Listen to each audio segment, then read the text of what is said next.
السلام علیکم، بسم اللہ الرحمن الرحیم۔ آج کی لیکچر سیریز میں ہم نے جیسے لاسٹ ویڈیو میں نے آپ کو بتایا تھا کہ تمام اسلامیات کی جو ہماری بک ہے اس کو لیکچر وائز میں آپ کو ڈیوائڈ کر کے تو اس پہ تمام ریکارڈڈ لیکچر جو ہے وہ آپ کو دوں گا تاکہ آپ کی انڈرسٹینڈنگ جو ہے وہ ایزیلی ہو جائے۔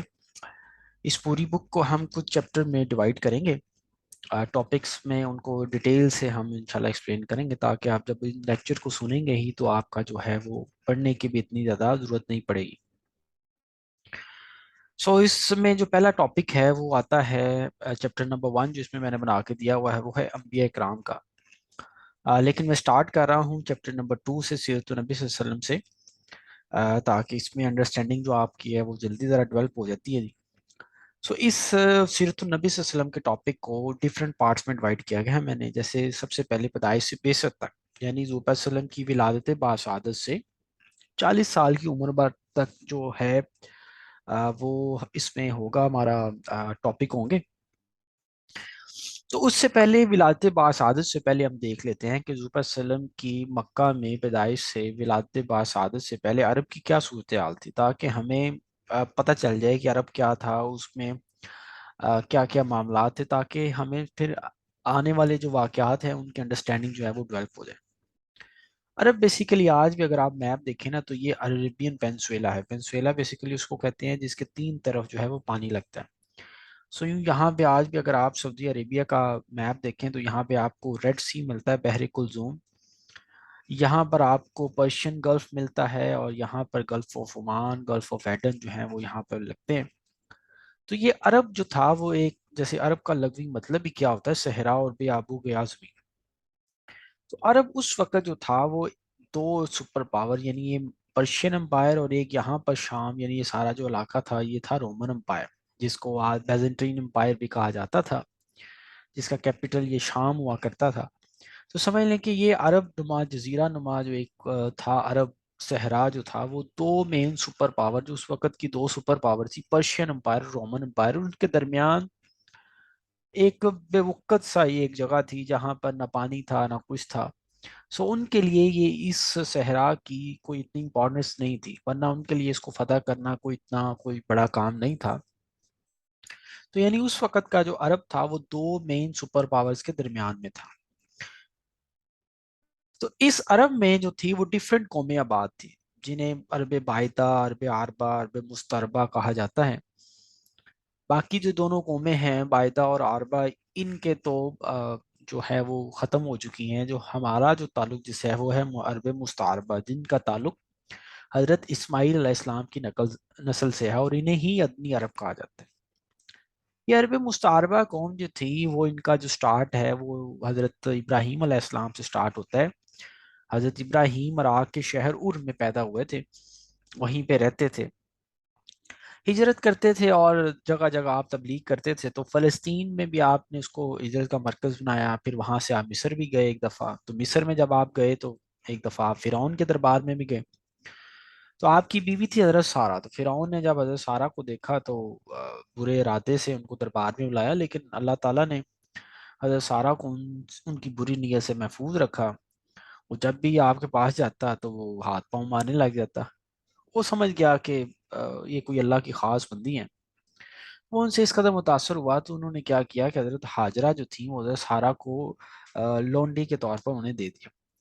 حضرت سارہ نے کیا کیا، حضرت حاجرہ کو حضرت ابراہیم کے زوجیت میں دے دیا، اور یوں حضرت سارہ اور حضرت حاجرہ کو لے کر حضرت ابراہیم جو تھے وہ واپس جو تھے وہ فلسطین آ۔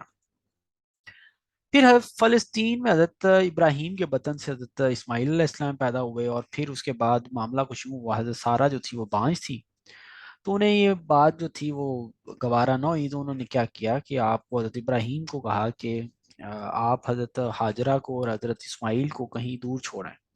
اللہ کی بھی یہی رضا تھی، اور آپ نے حضرت حاجرہ اور حضرت اسماعیل کو لیا، اور جہاں پر جس جگہ بیت اللہ ہے وہاں پر آپ لے آئے۔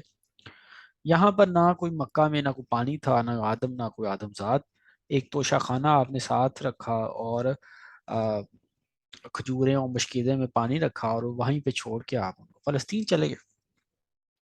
چند دن بعد ہی وہ کھجوریں بھی ختم ہو گئی، وہ پانی بھی ختم ہو گئی، مشکل پیش آئی، تو پھر وہ سارا معاملہ پیش آیا، زمزم کا وہ زمزم پھوٹ اٹھا، پھر وہ حضرت حاجرہ نے کہا کہ رک جا، تو وہاں پہ کنواں بن گیا۔ تو وہیں پہ جب پانی آیا تو اس کے بعد جو ہوا کہ وہاں پر جو ہے وہ لوگوں نے آباد ہونا شروع کر دیا۔ کچھ عرصے بعد ہی یمن سے ایک قبیلہ آیا جسے تاریخ میں جرہم ثانی کہا جاتا ہے، یہاں پر آ کے آباد ہو گیا۔ حضرت اسماعیل جب جوان ہوئے تو آپ نے انہی سے عربی سیکھی اور انہی کی خاندان کی عورت سے شادی کر لی۔ حضرت حاجرہ کا اس دوران انتقال ہو گیا، اور بعد میں حضرت ابراہیم کی بھی جو ہے وہ جو 3 دفعہ جو ہے وہ حاضری جو ہے وہ یہاں پر بیت اللہ میں ہوئی۔ تو یوں ایک دفعہ حضرت ابراہیم مکہ میں تشریف لائے، لیکن حضرت اسماعیل سے ملاقات تو نہ ہوئی، تو بہو سے دریافت کی تو انہوں نے حالات جو تھے وہ پوچھے، تو انہوں نے تنگدستی کی شکایت کی۔ آپ نے وصیت کی کہ حضرت اسماعیل جب آئیں تو ان سے کہنا کہ اپنے دروازے کی چوکھٹ بدل لیں۔ اب اس وصیت کا مطلب جو تھے وہ حضرت ابراہیم سمجھ گئے، اور حضرت اسماعیل سمجھ گئے، تو انہوں نے کیا کیا، بیوی کو طلاق دے دی اور ایک دوسری عورت سے شادی کر لی، جو اسی جرہم ثانی جو یمن سے قبیلہ آیا تھا ان کے سردار مجاج بن عمرو کی صاحبزادی تھی۔ اللہ تعالیٰ نے آپ کو انہی مجاج کی صاحبزادی سے آپ کو 12 بیٹے عطا فرمائے، اور انہی 12 بیٹوں سے 12 قبیلے بنے، اور انہوں نے ہی مکہ میں رہائش اختیار کی، انہوں نے تجارت کی، اور یوں وہ پورا عرب میں جو تھے وہ پھیل گئے، اور یوں سارے شہر جو تھے وہ آباد ہوئے۔ پھر ان کے بعد انہی 12 بیٹوں میں سے بعد آتا ہے نابز اور کردار، انہی کے نام سے آگے جو ہے وہ نسل جو چلی ہے وہ ذو سلم تک سلسلہ نسب جا کے ملتا ہے۔ تو یوں جتنی دیر حضرت اسماعیل علیہ السلام حیات تھے، آپ نے 137 سال کی عمر مبارک پائی، اور تا حیات جتنی بھی دیر رہے آپ مکہ کے متولی رہے ان کے۔ پھر اس کے بعد آپ کے 2 صاحبزادے تھے، نابد پھر کدار یا کدار پھر نابد، اس طرح سے سلسلہ چلتا ہے۔ تو وہی یکے بعد دیگرے مکہ کے والی مقرر ہوئے۔ اس کے بعد جو ہے وہ سلسلہ نسب جو ہے درمیان میں آپ چلتے جائیں تو کوئی ایک فیمس شخصیت نظر نہیں آتی۔ اس سے پہلے قصا کو بتانے سے پہلے میں آپ کو اس قصے کے بارے میں، یہ شجرہ نسب ہے اس کے بارے میں بتا دوں کہ حضرت اسماعیل علیہ السلام کے 12 بیٹے تھے۔ ان 12 بیٹوں میں یا نابد یا کدار سے آگے نسل چلی، اور پھر عدن، پھر سارے سلسلہ چلتا گیا، اور یہ درمیان میں ایک سکپ ہوتے ہوتے قصوا بن کلاب تک بات پہنچ گئی۔ اب ان قصوا بن کلاب وہی فیمس شخصیت تھی، یعنی ان کی امپورٹنس اتنی تھی جیسے کہ حضرت اسماعیل علیہ السلام کے تھے۔ انہوں نے کیا کیا، حضرت اسماعیل یعنی قصوا بن کلاب جو تھے یہ بھی بیت اللہ کے دینی سربراہ بن گئے، اور ان کی زیارت کے لیے عرب کے جو تھے وہ گوشے گوشے سے لوگ آتے تھے۔ انہوں نے کیا کیا کہ عرب میں جو تھے وہ کیا کیا، ان مکہ میں یعنی بندوبست اس طرح سے انہوں نے کیا کہ انہوں نے کیا کیا، پورے شہر کو جو تھا وہ مکہ کو پورا شہر پر تقسیم کر دیا۔ انہوں نے ڈفرنٹ کارنامے انجام دیے، جیسے انہوں نے کیا کیا، سب سے پہلے انہوں نے دارہ ندوہ بنائی۔ دارہ ندوہ کیا تھی، پارلیمنٹ تھی قریش کی، جہاں پر یہ سارے لوگ جو تھے وہ بڑے بڑے مشورے اور معاملات کرتے تھے۔ تو ایک طرح کی یہ پارلیمنٹ تھی جہاں انہوں نے بچیوں کے رشتے کرنا، فوج کے معاملات، سارا کچھ یہ کرتے تھے۔ پھر انہوں نے کیا کیا، بوا بوا کا کیا مطلب تھا کہ یعنی جنگ کا جو پرچم ہے نا، یہ قصوا ہی جو سپہ سالار ہوتے تھے ان کے ہاتھوں انہی کو باندھتے تھے۔ پھر حجابت یعنی مکہ کی پاسبانی، مکہ کا جو دروازہ کھولنا ہے اس کی خدمت، اور متولی جو ہیں یہ بھی ذمہ داری قصوا کے ہاتھ آئی۔ پھر آئی ذمہ داری سکویا۔ سکویا کی ذمہ داری کیا تھی کہ حاجیوں کو پانی پلانا۔ اب یہ کیسے پانی پلاتے تھے، وہ مشکیدہ ٹائپ رکھتے تھے، اس میں وہ کھجور اور کشمش ڈال دیتے تھے جس سے وہ پانی میٹھا ہو جاتا تھا، وہ جب حاجی آتے تھے ان کو پانی پلایا جاتا تھا۔ پھر ہے رفادہ۔ رفادہ کا مطلب کیا ہوتا تھا کہ حاجیوں کی خاطر تواضع کرنا۔ یہ کام بھی جو تھا وہ حاجیوں کا یہ بھی قصوا کے ہاتھوں آیا۔ حج کے موسم ہوتا تو قصوا کے پاس جو تھی وہ رقم جو تھی وہ جمع ہوتی تھی، پر انہی سے کھانا تیار ہوتا اور انہی سے ان سب کی خدمت کی جاتی۔ یہ تھے قصوا۔ اب قصوا کے بعد کیا ہوا، اب قصوا کے بعد کیا ہوا، ان کے 3 بیٹے تھے، ابو الدار، اسد بن عبد العزا اینڈ ابو مناف۔ جب قصوا کا انتقال ہوا، تمام جو ڈیزگنیشن تھے دارہ ندوہ، بواق، سکایا، رفادہ، یہ ان دونوں بیٹوں میں تقسیم ہو گئے۔ ان بیٹوں سے تقسیم ہو کے قصا سے یہ جو ڈیزگنیشن تھے وہ ابو مناف کے پاس بھی چلے گئے، ابو دار۔ تو ابو مناف کے پاس جو آئے وہ آئے سکایا اور رفادہ کی ذمہ داری۔ اب جب ان سے سکایا اور رفادہ جو تھے، جب ابو مناف کی وفات ہوئی تو یہ سارے منصب جو تھے وہ کن کے پاس چلے گئے، ہاشم کے پاس چلے گئے۔ سو اس سارے پیراگراف میں جب آپ کو یہ چیز بتائی ہوگی کہ یہ معاملات کچھ یوں ہوتے ہیں. پھر اس کے بعد آپ نے دیکھا ہوگا کہ عرب میں تو ہم نے یہ دیکھ لیا کہ کس طرح سے سلسلہ چلا، حضرت ابراہیم سے کیسے حضرت اسماعیل تک آئے، پھر قصا آئے، قصا کے بعد یہ ڈیزگنیشن ابو دار ابو مناف کے پاس آ گئے، ابو مناف سے اس کے بعد ایک ان کے پاس آ گئے، ہاشم کے پاس. اب باقی طرف ہم دیکھیں تو عرب میں دین کیا تھا. اب آپ نے جیسے پہلے ہی ہم نے دیکھا کہ حاجیوں کی بات ہو رہی ہے، تو اب آپ یہ سمجھ لیں کہ عرب میں لوگ بت پرستی کرتے تھے، تو یہ حج کا کیا معاملہ آ گیا. حج کو یعنی بیت اللہ کو ویسے ہی طواف ہوتا تھا، ویسے ہی حج ہوتا تھا، اور ویسے ہی اس کی عزت و احترام ہوتی تھی. یہ لوگ تمام جو تھے وہ دین ابراہیمی کے پیروکار تھے. لیکن انہوں نے کیا کیا، ان میں بنو غزا کا ایک سردار تھا عمر بن حی. یہ بندہ نا ملک شام جو تھا وہ سفر کرتا تھا، تو اس یہ دیکھا کہ ان لوگوں کی جو مطلب اتنا ہے جاہو جلال ہے، یہ کس وجہ سے. تو یہ دیکھا کہ یہ تو لوگ بتوں کی پوجا کرتے ہیں. تو اس نے کیا کیا، اپنے ساتھ حبل بت لیا اور اہل مکہ کو اللہ کی ساتھ انہوں نے کہا جی آپ آؤ اور اس کی بت پرستی کرو. تو اس طرح سے عرب میں بت پرستی کا آغاز کرنے والا جو بندہ تھا اس کا نام تھا عمر بن حی. پھر عرب میں کاہنوں، عارفیوں، نجومیوں کا بڑا معاملہ ہوتا تھا. کاہن کس کو کہتے تھے؟ جو آنے والے وقت کی پیشن گوئی کرتا تھا. عارف اس بندے کو کہتے تھے جب اس کے پاس کوئی آتا، یعنی کسی کا مال چوری ہوا ہے تو وہ اس سے کوئی حالات و واقعات پوچھے گا، وہ پھر یوں واردات کا پتہ لگا دے گا جی، کوئی چوری کا مال ہے، کوئی گم شدہ جانور ہے، تو اس کا پتہ لگانے والے کو وہ عارف کہتے تھے. کوئی ایونٹ، کوئی بھی ایونٹ کا پتہ لگانا ہوتا تھا تو وہ اس کو عراف کہتے تھے. پھر نجومی ہوتے تھے، علم نجوم، جو تاروں ستاروں کا حال وقت لگا کے آئندہ آنے والے فیوچر کی جو تھی وہ پیشن گوئی کرتے تھے. تو یہ جو تھے عرب میں ان کا کافی جو تھا وہ رواج تھا. پھر دین ابراہیمی کہ بالکل یہ ان میں باقیات تھی. بیت اللہ کی تعظیم کرتے تھے، اس کا طواف کرتے تھے، حج عمرہ کرتے تھے، عرفات جاتے، مزدلفہ جاتے، یہ سارا کچھ کام کرتے تھے. اکنامک کنڈیشن آپ دیکھیں تو عرب کے جو لوگ تھے وہ تجارت ہی ان کا جو تھا ضروریات زندگی کا اہم ذریعہ تھا. لیکن تجارت اس وقت تک پاسبل نہیں ہوتی جب تک امن نہ ہو. تو امن جو تھا وہ حرمت کے مہینوں کے علاوہ یہاں پر امن کا کوئی وجود ہی نہیں تھا. یہی وجہ تھی کہ صرف حرمت کے مہینوں میں ان کے عرب کے مشہور بازار لگا کرتے تھے جن کے نام تھے اوقاز، ذی المجاز اور مجنہ وغیرہ. اس کے علاوہ یہ کھیتی باڑی، غلہ بانی بھی کرتے تھے. اب جیسے جیسے آپ اس پہ بولڈ لائن دیکھیں گے نا تو سمجھ لیجیے گا کہ جب آپ پاس پیپر کے کوشچن جو ہیں وہ اس میں ساتھ یہ ایڈ ہوں. جیسے یہ لکھا ہوگا کہ یہ کوشچن کس طرح سے آتا ہے کہ اوقاز، المجاز اور مجنہ یہ کیا ہیں، تو یہ مارکیٹ پلیسز ہیں. تو یوں اس طرح سے کوشچن آئے گا. میں آپ کو لاجک بھی کریٹ کرتا جاؤں گا ساتھ ساتھ، اور ایم سی کیو آپ کے ویسے ہی خود ہی کریٹ ہوتے جائیں گے. پھر خانوادہ نبوی سے ہم چلتے ہیں تو حضور پاک صلی اللہ علیہ وسلم کا خانوادہ نبوی آپ کو پتا ہے ہاشمی خاندان آپ کو کہلاتا ہے. اور یہ ہاشمی خاندان کن کی وجہ سے ہے؟ ہاشم بن ابو مناف، ان کی وجہ سے یہ ہاشمی خاندان کہلاتا ہے. آپ کے جو تمام جو تھے آباء و اجداد وہ دین ابراہیمی کے پیروکار تھے. اور اسلام سے پہلے آپ کو پتا ہے جی کہ یہ لوگ جو ساتھ میں کیا کرتے تھے، بتوں کی پوجا بھی کرتے تھے. تو یہ پاس پیپر کی کوشچن ہے، بولڈ ہوئی لائن. تو یہ ہاشم کون تھے؟ یہ ہاشم میں ابھی آپ کو بتا چکا تھا کہ جب ابو مناف اور ابو دار کے درمیان عہدوں کی تقسیم ہوئی تو ابو مناف کے ہاں کیا ذمہ داری لگی؟ سقایا کی اور فاتح کی. اب یہ جو ہاشم جو تھے وہ بڑے مالدار تھے.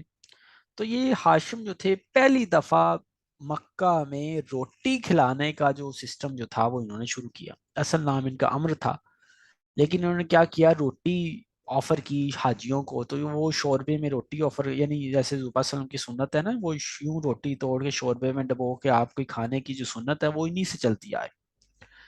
تو یہ سب سے پہلے آپ نے حاجیوں کو آفر کی، اس لیے آپ کا نام ہی کیا پڑ گیا ہاشم. کے معنی کیا ہے؟ توڑنے والا. اصل نام آپ کا امر تھا. پھر آپ تجارت کے لیے کہاں گئے؟ ملک شام جاتے تھے. راستے میں آپ، کیونکہ مکہ تھا درمیان میں، مدینہ اور پھر آگے چلتا ہے تو وہ آ جاتا ہے شام. تو آپ جو تھے وہ ملک شام جو ہیں وہ تجارت کے لیے گئے ہیں. اور وہاں پر آپ نے بنو نجار کی خاتون سلمہ بنت عمرو سے شادی کی اور وہیں پہ کچھ دن ٹھہرے. بیوی کو حمل ہوا اور وہیں پہ چھوڑ کے آپ جو تھے وہ شام چلے گئے. وہاں جا کر آپ کا انتقال ہو گیا. اور انتقال ہوا تو وہیں سلمہ بنت عمرو سے کیا ہوا، ایک بیٹا پیدا ہوا جس کا نام کیا رکھا گیا؟ شیبہ رکھا. ان کے بالوں میں سفیدی تھی، اس وجہ سے آپ کا نام کیا رکھا گیا؟ شیبہ. پھر لیکن حضرت ہاشم کے جو خاندان تھے ان کے آ, کسی بندے کو نہیں پتہ چل سکا کہ ان کا یوں بیٹا بھی ہے۔ اب جب یہ معاملہ پہنچا ہاشم کی بھی ڈیتھ ہو گئی، تو ان کے بعد ان کے بھائی مطلب کو یہ سارے منصب مل گئے۔ وہ بھی اپنی سخاوت کی وجہ سے بڑے مشہور تھے، ان کا لقب بھی کیا تھا؟ فیاض تھا۔ جب یہ جو شیبہ تھے، یعنی ہاشم کے بیٹے شیبہ تھے، ان کی جو ایج ہوئی کوئی 10-12 سال، تو مطلب جو تھے ان کو پتہ لگا کہ یوں اس طرح سے ہمارا جو بتیجا ہے وہ یثرب میں پرورش پا رہا ہے، تو وہ ان کو لینے کے لیے وہاں پر مدینہ چلے۔ مدینہ گئے تو ان کی ماں سے اجازت لی، لیکن انہوں نے سے انکار کر دیا، لیکن بعد میں انہوں نے کہا کہ یہ مکہ کے والی ہیں اور سارا، تو آپ ان کو ہمارے ساتھ جانے دیں۔ اجازت ملی، آپ ان کو ساتھ بٹھایا، اونٹ پہ ساتھ بٹھا کے آپ ان کو واپس لے کے آئے، تو لوگوں نے کہنا شروع کر دیا دیکھو عبد المطلب آ گئے، یعنی مطلب کا غلام آ گیا۔ تو مطلب نے کہا نہیں نہیں، یہ میرا بھتیجا یعنی ہاشم کا لڑکا ہے۔ پھر اسی وجہ سے آپ کا نام جو کیا پڑ گیا، وہ مطلب پڑ گیا۔ اس کے بعد مطلب کی وفات ہو گئی، اور یہ جو سارے مناصب تھے سقایا اور افادہ کا، یہ کن کے پاس آ گیا؟ حضرت عبد المطلب کے پاس۔ پھر اللہ تعالیٰ نے آپ کو خواب میں زمزم کے کنویں کی کھدائی کا حکم دیا گیا، اور آپ کو خواب ہی میں جگہ بتائی، انہوں نے بیدار ہو کے کھدائی کرنا شروع کر دی۔ جب آپ زمزم کا کنویں کی کھدائی کر رہے تھے، کنواں نمایاں ہونا شروع ہوا، تو قریش بھی آ گئے کہ جی ہم جو ہیں ہمیں بھی آپ اس کھدائی کے کام میں شریک کر لیں، لیکن آپ نے کہا اس کام کے لیے اللہ تعالیٰ نے مجھے مخصوص کیا ہے، تو میں آپ لوگ باز رہیں۔ لیکن بعد میں اللہ تعالیٰ نے کوئی نہیں باز آئے، تو اللہ تعالیٰ نے کوئی ایسی علامات دکھائیں کہ یہ لوگ باز آ گئے۔ پھر اس وقت اس موقع پر حضرت عبد المطلب نے ایک منت مانی کہ اللہ نے اگر مجھے 10 بیٹے عطا فرمائے تو میں کیا کروں گا، ایک بیٹے کو خانہ کعبہ کے پاس لا کر قربان کر۔ اب اس کے بعد واقعہ فیل پیش آتا ہے کہ واقعہ فیل کیا تھا کہ ابراہہ، اس لیے آپ صلی اللہ علیہ وسلم کے جو ولادت کے سال کو عام الفیل بھی کہا جاتا ہے، وہ اس واقعے کی نسبت سے ہی کہا جاتا ہے۔ ابراہہ جو تھا وہ یمن، یعنی اب آپ یہ سمجھ لیں کہ نجاشی جو ہے وہ کوئی نام نہیں ہے، نجاشی ڈیزگنیشن ہے۔ تو نجاشی جو تھا حبشہ کا بادشاہ تھا، وہ اس کا جو گورنر یمن کی طرف تعینات تھا نا، اس کا نام تھا ابراہہ۔ اس نے کیا کیا کہ یہ جو اہل عرب ہے جو خانہ کعبہ کا طواف کرتے ہیں، حج کرتے ہیں، تو اس نے یمن کا جو کیپٹل سنا تھا وہاں پر کیا کیا، ایک کلیسا گرجا بنایا۔ اس نے کہا جی لوگ کیا کریں گے کہ اس کا خانہ کعبہ کا طواف چھوڑ کے یہاں پر آ کر اس کو کریں گے، تو کسی عربی نے کیا کیا، وہاں پر آ کے گند پھیلا دیا۔ ابراہہ کا جو پتہ چلا تو وہ تو بڑا غصہ ہوا، اور اس نے کیا کیا، 60,000 کا لشکر لیا اور خانہ کعبہ کی طرف جو تھا وہ چل نکلا۔ اس لشکر میں اس کے کوئی 9 یا 13 ہاتھی تھے۔ ہاتھی جو تھے وہ عربیوں کے لیے ایک نیا قسم کا جانور تھا، اس سے پہلے جو تھے وہ ہاتھی جو تھے وہ ایک نئی جو ایک چیز تھی۔ اب یہ لشکر لے کر جب جو براہا تھا وہ مزدلفہ اور مینا کے درمیان وادی محصر میں پہنچا، تو ہاتھی بیٹھ گئے۔ جب خانہ کعبہ کی طرف ان کو بڑھنے کا حکم دیا جاتا تو وہ اٹھتے نہ، لیکن کسی اور طرف ان کو کہا جاتا تو وہ دوڑنے لگ جاتے۔ تو پھر اللہ تعالیٰ کی طرف سے کیا ہوا کہ ایک ابابیلوں کا ایک جھنڈ بھیجا گیا، جنہوں نے چھوٹے چھوٹے پتھر لیے، اور پتھر جو تھے وہ پورے لشکر پر جو گرانا شروع کر دیا، اور جس کو وہ پتھر لگتا تھا وہ سینہ اس کا پھٹ جاتا تھا۔ تو اس طرح سے یہ سارے لوگ مر گئے۔ اس واقعے کو اس سال کو عام الفیل بھی کہا جاتا ہے۔ اس واقعے کی نسبت سے یوں ہے کہ اس کے پاس وسلم کی پیدائش جو تھی 50-55 دن بعد ہوئی۔ یہ واقعہ جو تھا وہ محرم میں پیش آیا، اور آپ کی جو ولادت جو تھی وہ ربیع الاول میں۔ تو اسی نسبت سے آپ کے جو ولادت کے سال کو عام الفیل بھی کہا جاتا ہے، اور اس واقعے کا ذکر بھی قرآن کی سورہ فیل میں ہے، لیلاف قریش ایلافہم رحلۃ الشتاء والصیف، یہ نہیں یعنی سورہ فیل الم تری کیف فعل اصحاب الفیل، یہ سورہ فیل جو ہے قرآن میں اس میں ذکر ہے۔ پھر حضرت عبد المطلب کی اولاد میں کل 10 بیٹے ہوئے، جن کے نام آپ یہ یاد رکھ لیجئے گا کہ کن کنہوں نے اسلام قبول کیا۔ حضرت عبد المطلب کی 6 بیٹیاں ہیں۔ اب آپ کو اکثر جہاں پہ ملے گا کہیں پہ 10، کہیں پہ 11، کہیں پہ 13، تو الرحیق المختوم نے جو کوٹ کی ہے کہ آپ کے جو عبد المطلب کے بیٹے ہیں وہ 10 ہیں، باقی کچھ پہ آپ کو 11 بھی ملے گا، کچھ میں آپ کو 13 بھی ملیں گے۔ جب آپ کے جو والد جو تھے وہ سب سے چھوٹے تھے، حضرت عبداللہ ذو وسلم کے والد، آپ کی والدہ کا نام تھا فاطمہ، وہ عمرو بن عائص کی صاحبزادی تھی۔ تو حضرت عبد المطلب کی جو سب سے چھوٹے بیٹے تھے وہ چہیتے بیٹے تھے، ان کو ذبیح بھی کہا جاتا ہے۔ ان کو ذبی اس لیے کہا جاتا ہے کیونکہ جب آپ نے منت مانی تھی نا حضرت عبد المطلب نے کہ جب آپ کے 10 بیٹوں کی تعداد پوری ہوگی تو وہ کیا کریں گے، ایک بیٹے کو اللہ کی راہ میں قربان کریں گے۔ تو یوں قرآن نکالا گیا اور نام نکلا حضرت عبداللہ کا۔ حضرت عبد المطلب جو تھے، حضرت عبداللہ کا ہاتھ پکڑا، چھری لی، ذبح کرنے کے لیے خانہ کعبہ کے پاس چلے۔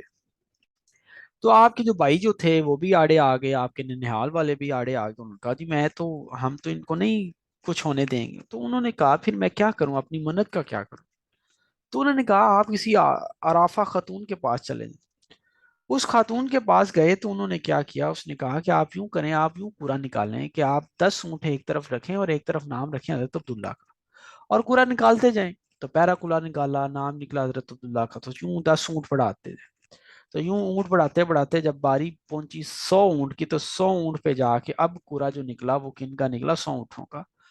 تو اس کے بعد جو دیت کی جو ویلیو تھی وہ مقرر کر دی گئی 100 اونٹ۔ اس سے پہلے دیت کی ویلیو تھی وہ 10 اونٹ تھی۔ اب دیت کیا ہوتا ہے، لیٹس سپوز آپ کسی کا قتل کر دیتے ہیں تو ان کو قتل کی عوض میں جو پیسے دیے جاتے تھے وہ پہلے عرب میں 10 اونٹ تھے، اس کے بعد اب کیا ہوا، 100 اونٹ مقرر کر دی گئی۔ تو یہ کوشچن آیا ہوا تھا، تو اس کی سنت کیا ہے کہ 100 اونٹ مقرر کرنے کی سنت کن کی ہے، حضرت عبد المطلب کی۔